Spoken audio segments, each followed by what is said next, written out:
बिस्मिल्लाहिर्रहमानिर्रहीम। अस्सलामुअलैकुम।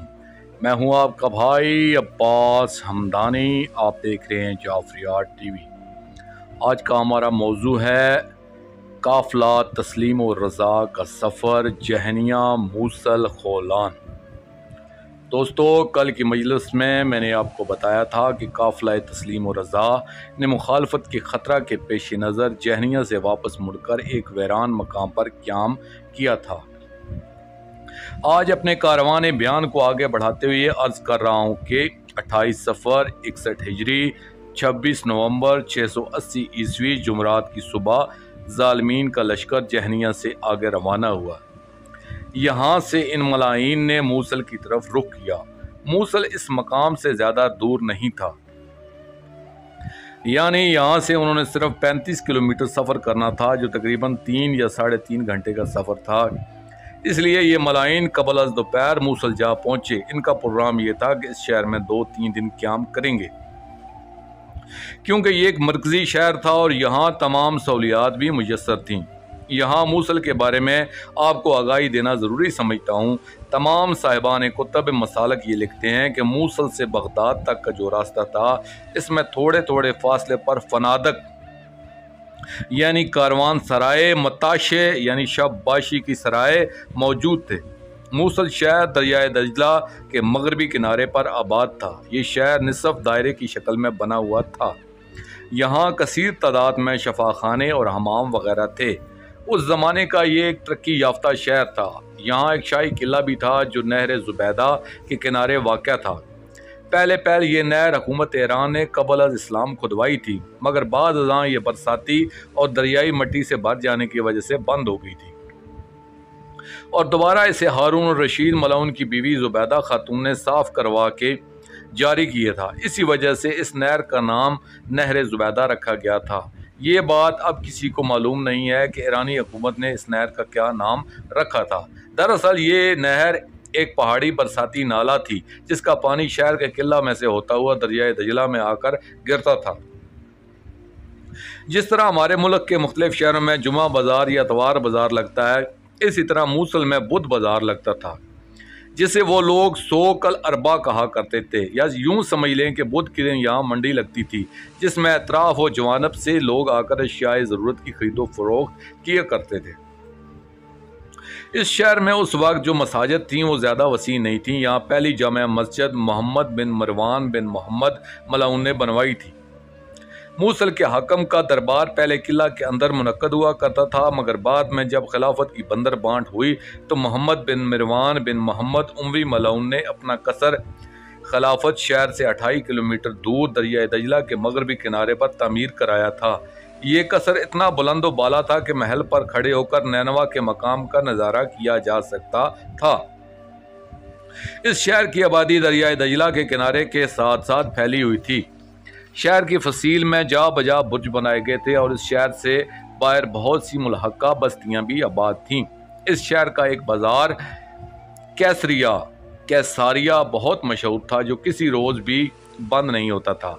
कैसारिया यूनानी ज़बान में बाज़ार को कहा जाता है। इस बाज़ार के चारों तरफ कई मंजिला बुलंद व बाला इमारतें मौजूद थीं। उस दौर में ये शहर मूसल गिरजा घरों की वजह से भी मशहूर था और बाज़ लोग इसे गिरजा घरों या कलीसाओं का शहर भी कहा करते थे। यानी यहाँ ज़माना कदीम में ईसाई आबाद थे और ज़ोहर इस्लाम के बाद भी यहाँ ईसाई ज़्यादा तादाद में आबाद रहे। मूसल के बाहर एक हिफाजती खंदक थी जो काफ़ी चौड़ी थी और इसमें हर वक्त पानी भरा रहता था ताकि दुश्मन हमला न कर सके। नैनवा जो मूसल के करीब है, वहाँ रेत के बड़े बड़े टीले भी थे जिन्हें तिल्ले यूनुस अलैहिस्सलाम का नाम दिया जाता था।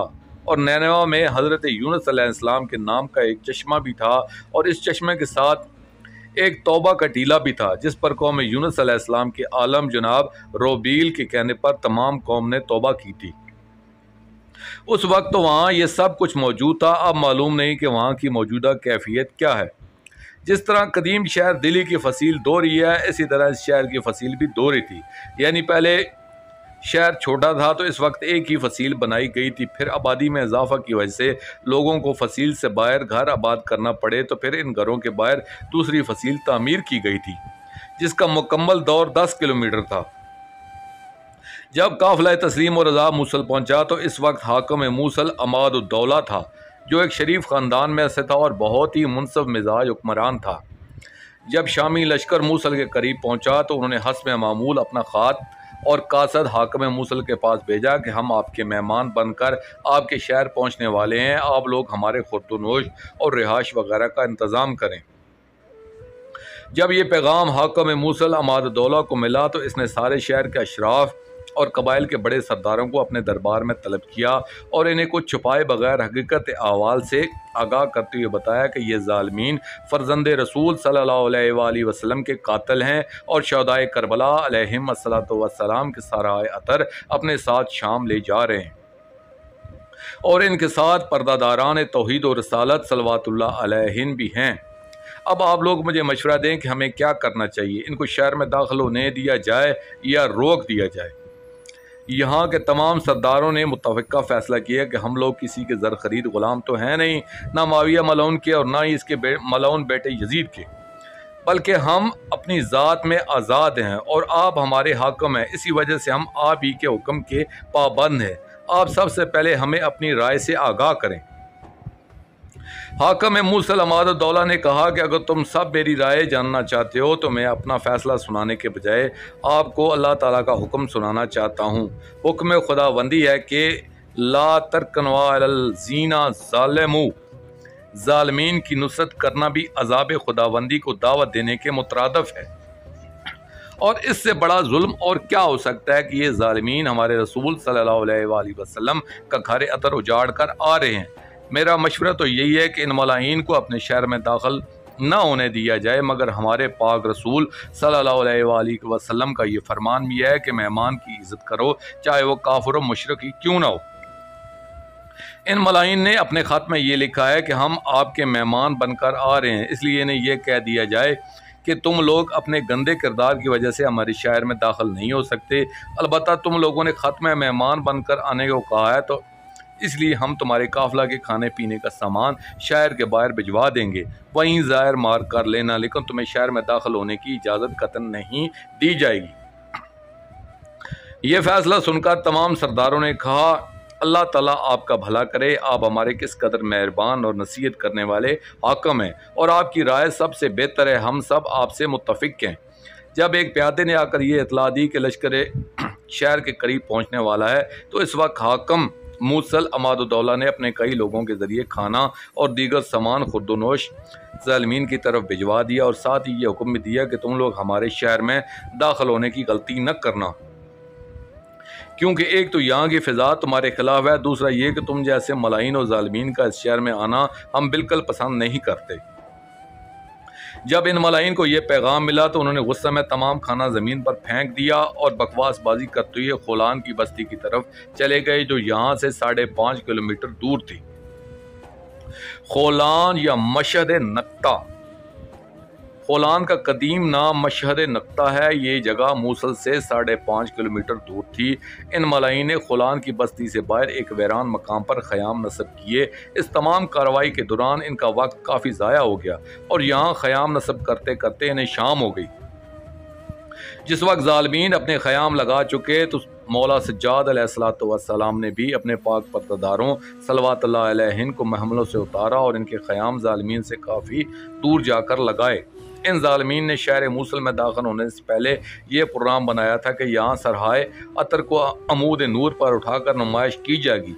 इस नीयत से उन्होंने तमाम शुहदाए करबला अलैहिम्मस्सलाम के सरहाए अतर संदूक से बरामद कर लिए थे, मगर चूँकि इन मलाइन को इस शहर में किसी ने दाखिल ही ना होने दिया, चुनाचे इन्हें मुमकिन ख़तरे के पेश नज़र जल्दी से आगे रवाना होना पड़ा था और इन्हें सरहाए अतर दोबारा संदूकों में बंद करने का वक्त ही नहीं मिला था।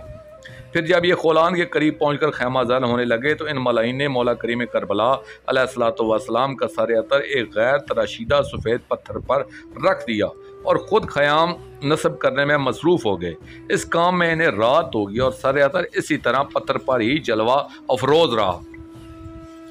पाक पर्दादारान तौहीद और रसालत सल्लवातुल्लाह अलैहिन के ख़याम इस पत्थर के नज़दीक ही नसब थे। जब रात हुई और मलका आलमीन मुअज़्ज़मा आलिया बीबी सल्लल्लाहु अलैहा ने अपने पाक भाई का सर अतर एक गैर मौजू जगह पर देखा तो उन्होंने पर्दादार मस्तूरात सल्लल्लाहु अलैहि से फरमाया कि आज की रात हम ख़याम में नहीं गुजारेंगे। किस्मत ने हमें एक मौका दिया है, इसलिए आज की रात हम अपने पाक भाई की ज़ियारत और अज़ादारी करते हुए गुजारेंगे। जब ज़ालिमी खाना वगैरह खाकर सो गए तो फिर पाक मुअज़्ज़मा बीबी सल्लल्लाहु अलैहा ने अहले काफ़िला से फरमाया कि आप सब आहिस्ता आहिस्ता मेरे मज़लूम भाई की आज़ादारी करें। जैसे ही ये हुक्म मिला, आज़ादारी और मातमदारी शुरू हो गई। जिस वक्त मातम और क्रिया अपने अरूज पर पहुंचा तो इमाम मज़लूम अलैहिस्सलाम के हलक बरीदा से ताज़ा खून जारी हो गया और वह खून नाहक गलोए अतर से बहता हुआ इस पत्थर को रंगीन करने लगा। तमाम रात आज़ादारी होती रही। सुबह ये काफ़िला अगली मंजिल की तरफ रवाना हो गया, मगर इमाम मज़लूम के खून नाहक से रंगीन पत्थर वहीं रह गया और पत्थर पर पाक खून हमेशा कायम रहा। काफ़ी अरसे बाद अहले मूसल ने इस पत्थर से मौजज़ात और करामात इलाहिया का सदूर देखा तो वहाँ एक कबा मुबारक बना दिया और इस मकाम पर यह मौजज़ा ज़ाहिर होता था कि रोज़े आशूर जब अहले मूसल यहाँ मातमदारी करते तो इस पत्थर से ताज़ा खून जारी हो जाता था। मातमदारी और आज़ादारी का ये सिलसिला यूं ही जारी रहा, यहाँ तक कि अब्दुल मलिक बिन मरवान मलाउन का दौर हुकूमत आ गया, यानी 20 साल से भी ज़्यादा अरसा यहाँ आज़ादारी होती रही। हर साल यहाँ इस पत्थर से खून जारी होता रहा। जब इस मौइज़ा की खबर अब्दुल मलिक बिन मरवान मलाउन को पहुंची तो इसने हुक्म दिया कि इस पत्थर को यहाँ से उखाड़ कर किसी और मकाम पर छुपा दिया जाए। चुनांचा ऐसा ही किया गया। फिर शाहान दलीमी बोया ख़ानदान के आली मर्तबा अफराद ने इस पत्थर को तलाश बसियार के बाद बाजियाब कराया और इसके लिए खसूसन एक कबा मुबारक तमीर करवाया। इस मुकद्दस पत्थर को ज़ियारतगाह के तौर पर वहाँ जीनत दी। ये जगह आजकल मस्जिद नक्ता के नाम से मशहूर है। ये कोए जोशन के करीब है और यहाँ एक बहुत बड़ी मस्जिद भी है। ये मौजूदा मकाम 350 हिजरी में जनाब सैफुल दौला हमदानी ने बनवाया था और इस पत्थर को एक दीवार के साथ 3 × 3 फुट के एक ऊंचे चबूतरे पर रखा गया जिस पर एक जाली लगवा दी गई थी। आज ये जगह मूसल से काफ़ी दूर वाक़ है, मगर दर हकीकत ये मुकद्दस पत्थर मूसल के इलाका खुलान ही का है। गुज़िश्ता साल मेरे एक भाई जनाब बाकर इमाम जैदी साहब ने एक वीडियो कैसेट मुझे बतौर तोहफ़ा दी। इस कैसेट में भी ये मौइज़ा मौजूद है कि कराची के एक बुज़ुर्ग जनाब सैयद लाल हुसैन शाह साहब ने एक मातमी दस्ते को मुकद्दस मकामात की ज़ियारत करवाने का एहतमाम किया। इस काफ़िला में 70 से ज़्यादा लोग शामिल थे, जिनमें जनाब बाबा सदा हुसैन सरकार लाहौर वाले भी मौजूद थे। जब यह मातमी काफ़िला मस्जिद नक्ता पहुंचा और इस मुकद्दस पत्थर के सामने मातमदारी का आगाज़ हुआ तो पत्थर में से फ़ौरन खून जारी हो गया। ये कैसेट आज भी मेरे पास मौजूद है। मैंने खुद देखा कि इस पाक पत्थर में से 2 मरतबा खून बहकर नीचे फर्श पर आया। यानी यह वाक़या आज के दौर से मुतल्लक है, जिसके ऐनी शाहिदीन आज भी मौजूद हैं। आमदम बरसरे बयान मूसल का एक शख्स अबी मुईद अपनी बीवी उम्मे मुईद के हवाले से रवायत करता है कि जिस दिन काफ़िला तस्लीम और रज़ा ने मूसल में दाखिल होना था तो मैं वहीं मौजूद थी। मैं मामूल के मुताबिक उठी और बाजार जाने की तैयारी की। जब मैं अपने घर से बाहर निकली तो देखा कि गलियों में औरतें अपने बाल खोले और सरों में खाक डाले हुए मातम कुना थीं और सर में खाक डालने वाली औरतें भी मौजूद थीं। वाज़ा रहे कि उस ज़माने में मातम के मौके पर लोग खुद अपने सर में खाक नहीं डालते थे, बल्कि इसके लिए मर्दों में मर्द और औरतों में औरतें खाक डालने के लिए मुकर्रर हुआ करती थीं, जो सोगवाराने और ताज़ियत करने वालों के सरों में खाक डालते थे। और ये अमूमन हर मकतूल के कत्ल के बाद किया जाता था कि ताज़ियत के लिए हर आने वाले के सर में खाक डाली जाती थी। मालूम नहीं कि अरब में ये रवाज आज मौजूद है या नहीं, मगर उस ज़माने में यही रवाज था और आज भी हमारे कुछ देहाती इलाकों में ये रवाज मौजूद है। वो मस्तूर रवायत करती है कि खाक डालने वाली औरतें मातम करने वाली औरतों के साथ साथ अपने दामन में खाक लिए चलती आ रही थीं। बाकी सब औरतें मातम और गिरियोजारी में मसरूफ़ थीं। मैंने इन औरतों में से एक ज़ईफ़ औरत से पूछा कि यहाँ कोई नया वाक़या रूनमा हुआ है जिसका मुझे इल्म नहीं है, तुम सब ये किस का शोक मना रही हो? इस मस्तूर ने रोते हुए कहा, क्या तुझे मालूम नहीं है कि फर्जंद रसूल सल्लल्लाहु अलैहि वसल्लम को करबला के मैदान में प्यासा शहीद कर दिया गया है? और जुल्म अजीम तो ये है कि शुहदाए करबला अलैहिस्सलातु वस्सलाम के सराय अतर और इनके पाक पर्दादारों सल्लल्लाहु अलैहि को कैदी बनाकर मलाइन अज़ल शाम ले जा रहे हैं। और आज ये लश्कर हमारे शहर में आने वाला है। उम्मे मुईद का बयान है कि जब मैंने ये खबर सुनी तो गोया मुझ पर गिली सी करी, मगर मुझे इस बात पर यकीन ना आया। मैं सोचने लगी कि आखिर ये कैसे मुमकिन हो सकता है कि मुसलमान हों, कलमा गो हों और वो फर्जंद रसूल सल्लल्लाहु अलैहि वसल्लम को शहीद कर दें। मैं शक और एतबार की चक्की में पिसती हुई इस खबर की तस्दीक के लिए इन औरतों के साथ चलने लगी कि खुद जाकर देखूं क्या वाकई ये खबर दुरुस्त भी है या नहीं। जिस वक्त हम सब लोग शहर के सदर दरवाजे पर पहुंचे तो हमने दूर से एक लश्कर आते देखा। मलाइन के हाथों में नेज़े थे और मेराज सादत पर बहुत से सारहाए अतर बुलंद थे। और इसके बाद जो कुछ मैंने देखा मैं इसकी कैफियत बयान नहीं कर सकती। मुझसे पाक पर्दादारान तौहीद और रिसालत सल्लल्लाहु अलैहि की यह हालत बर्दाश्त न हो सकी तो मैं रोती हुई अपने घर वापस आ गई और दरवाजे बंद करके मैंने बयान करते हुए रोना शुरू कर दिया कि अर्श व फर्श के मालिक पाक मुखदरात इस्मत सल्लल्लाहु अलैहि के साथ ये क्या हो गया है। इस वक्त मुझ पर एक दहशत तारी थी, रक्कत सी तारी थी और अफसोस की इंतहा ही न रही कि ये क्या हो गया है। इतने मजालम के बावजूद ये आसमान और ज़मीन कैसे बाकी हैं, क़यामत बर्पा क्यों नहीं होगी। और मैं ये सोचने लगी कि अब मैं इन मज़लूमीन कायनात पाक मस्तूरात सल्लल्लाहु अलैहि की क्या और कैसे मदद या नुसरत कर सकती हूँ। लेकिन मेरी समझ में कुछ नहीं आ रहा था और मैं मुसलसल रोती रही, बल्कि जब तक जागती रही लगातार रोती ही रही और यहाँ तक कि मुझे नींद आ गई। आलम रोया में जाने के बाद मैंने एक ख्वाब देखा कि एक खूबसूरत बाग है जिसमें हुरान जन्नत का एक जमे गफ़ीर है जो मसरूफ़ एक गरिया व बुका है। फिर मैंने देखा कि कुछ हूरें एक सफ़ेद नूरानी तख्त को उठाए हुई आईं और इसे दरमियान में आरास्ता कर दिया। अचानक आसमान से एक नूर की अमारी उतरी और इसमें से एक पर्दादार ज़ात सल्लल्लाहु अलैहा बाहर तशरीफ़ लाईं। ये पाक ज़ात हजाब नूर में महजूब थीं। उन्होंने नूरानी तख्त को जीनत अता फरमाई।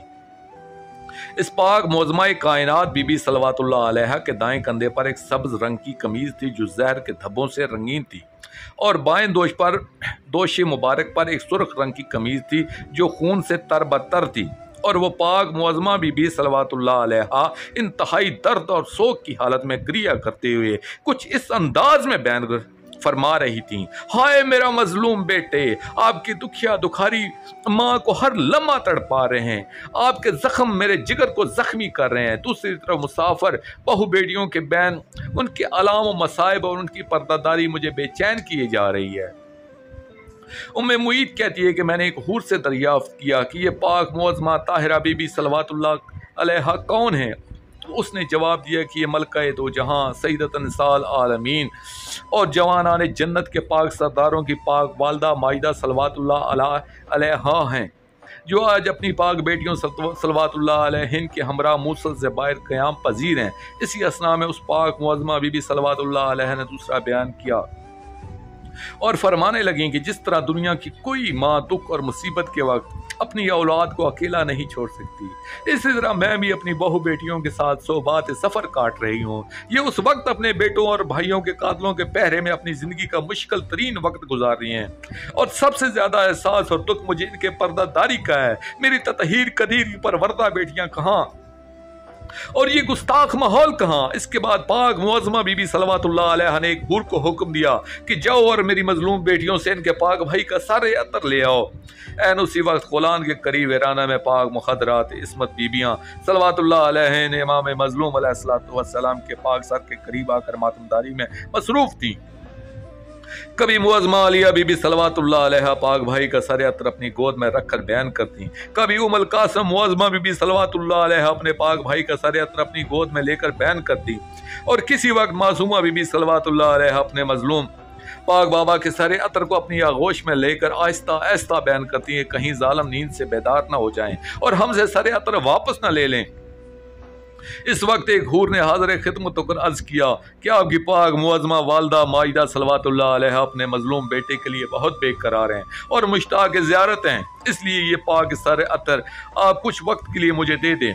फिर वो हूर इमाम मजलूम अलैहिस्सलाम का सर अतर इनकी खिदमत में ले आई। उम्मे मुईद रवायत करती हैं कि मलका आलमीन मुअज़्ज़मा बीबी सल्लल्लाहु अलैहा ने जब अपने मजलूम बेटे के सर अतर को आते देखा तो आप बेकरार होकर ताज़ीम के लिए उठी और सर पाक को दोनों हाथों में वसूल फरमाया। फिर सर अतर को अपने सीना से लगाकर काफ़ी देर रोती रहीं। इस वक्त सरे अतर से ताज़ा खून बहना शुरू हो गया तो मुअज़्ज़मा बीबी सल्लल्लाहु अलैहा ने जख्मी गलोए अतर से खून लेकर अपने पाक सर को रंगीन करना शुरू कर दिया, साथ साथ बहन भी करती रहीं। जबकि तमाम हूरें आपको दिलासा देने में मसरूफ थी, मगर आपके आंसुओं का सैलाब बढ़ता ही जा रहा था और आप रो रो कर फरमा रही थी कि जिस माँ के लख्ते जिगर को इंतहाई बेरहमी बेदर्दी से शहीद कर दिया जाए, फिर इसी मकतूल जफा बेटे का सर माँ के हाथों में मौजूद हो, इसे भला कैसे दिलासा ये चैन आ सकता है। तो मैं अब उस वक्त तक रोती रहूंगी जब तक मेरा आखिरी नूर नजर मुंतकिम बनकर इस दुनिया में ज़हूर पजीर नहीं होगा और हमारे पाक खानदान पर उम्मत मलऊना की तरफ से किए गए मज़ालिम का इंतकाम नहीं लेगा। तमाम मोमिनीन मिलकर फकत यही दुआ करें कब तो अदले इलाही का मिंबर चलता रास्ता हो, इन पाक मजलूम बीबियों सल्लल्लाहु अलैहि के एक एक दुख का हिसाब हो, इनका पाक घर अभी अभी आबाद हो, इनकी पाक बहु बेटियों सल्लल्लाहु अलैहि को अपनी खुशियां नसीब हो और इनका पाक मुंतकिम अजल्लाहु फर्ज शरीफ जल्द अज जल्द तशरीफ लाकर इस दुनिया से जालिमीन को बाज़ुल्म व चोर हमेशा के लिए ख़त्म फरमाए, ताकि मोहम्मद वाले मोहम्मद अलैहिस्सलातु वस्सलाम की अब्दी और दायमी हुकूमत इलाहिया का क़याम अमल में आ सके। आमीन या रब्बल आलमीन। दोस्तों, आखिर में मैं शुक्रिया अदा करूँगा अपने मुर्शिद करीम सैयद मोहम्मद जाफ़र ज़मान नकवी अल बुखारी सरकार दाम ज़िल्लहु ताला का। ये मजमून मैंने उनकी किताब मजालिस अल मुंतज़रीन जिल्द 4 से पेश किया है और आखिर में अपने पाक शहनशाह की बारगाह में दुआ करेंगे। अलजल अलजल या लसारत अल हुसैन या बसारत अल हुसैन या सायर अल बायर अजरल्लाहु ताला फरजक व सलवातुल्लाह अलैका या रब्बा मोहम्मद व आले मोहम्मद सल्लल्लाहु मोहम्मद व आले मोहम्मद वाजिल फरज आले मोहम्मद सल्लल्लाहु अलैहि व आलिहि वसल्लम।